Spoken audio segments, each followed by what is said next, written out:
চেষ্টার সাফল্যে প্রিয় দর্শক বৃন্দ, এক গ্রামে একজন চাষি বাস করত। সে খুব মন দিয়ে চাষ করত, সে খুব ভালোই চাষ করত। এইভাবে মনোযোগী চাষি কয়েক বছর পরে আশেপাশের অনেকগুলি জমি কিনে ফেলে। কিন্তু এত জমি তো এখন আর একা একা চাষ করা সম্ভব নয়। তাই তিনি ঠিক করলেন একজন চাষিকে মাস মানি দিয়ে রাখবেন।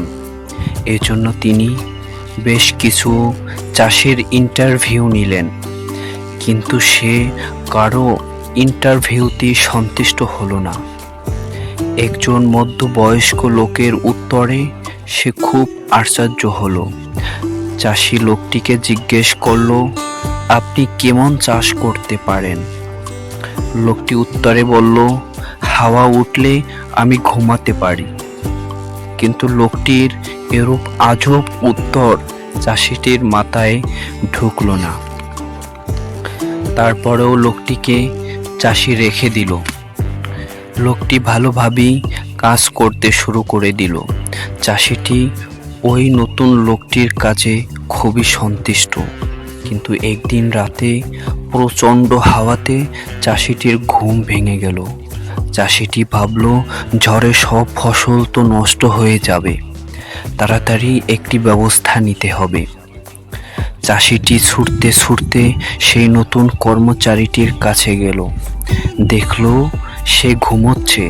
চাষিটি নতুন লোকটিকে ডেকে তুলল, বলল, তাড়াতাড়ি চলো, ঝড়ে তো আমাদের সব ফসল নষ্ট হয়ে যাচ্ছে, এখনই একটি ব্যবস্থা নিতে হবে। লোকটি বলল, না ছাড়, আমি প্রথমেই বলেছিলাম আমি হাওয়া উঠলে ঘুমাতে পারি। চাষিটি লোকটির উপর ভীষণ রেগে গেল। পারলে এখনই তাকে কাজ থেকে ছেড়ে দেয়, কিন্তু এখন যে তার আগে ফসল বাঁচাতে হবে। তাই সে ছুটতে ছুটতে জমিতে আসলো। জমিতে এসে সে খুব আশ্চর্য হলো। দেখলো সমস্ত ফসল নতুন লোকটি কেটে ফসলের ঘরে রেখে দিল। ঝড়ে তার ফসলের কোনো সমস্যাই হবে না। তখন চাষিটি বুঝলো সেদিন লোকটি কেন বলেছিল যে আমি হাওয়া উঠলে ঘুমাতে পারি। বন্ধুরা, আমাদের জীবনে যে কোনো সময় বিপদ আসতে পারে, যে কোনো সময় ঝড় উঠতে পারে। তাই সেই বিপদকে তো আটকানো যাবে না, কিন্তু তার জন্য আগে থেকেই প্রস্তুতি নিয়ে রাখলে ক্ষতির সম্ভাবনা অনেকই কম হবে। আর সেই বিপদে আমরা ঘুমাতে পারবো।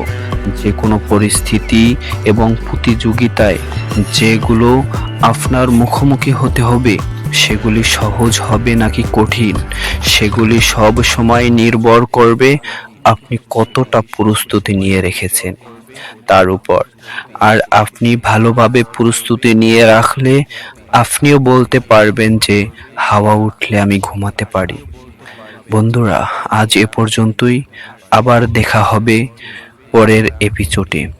ভিডিওটা ভালো লাগলে আপনি অবশ্যই লাইক ও শেয়ার করুন।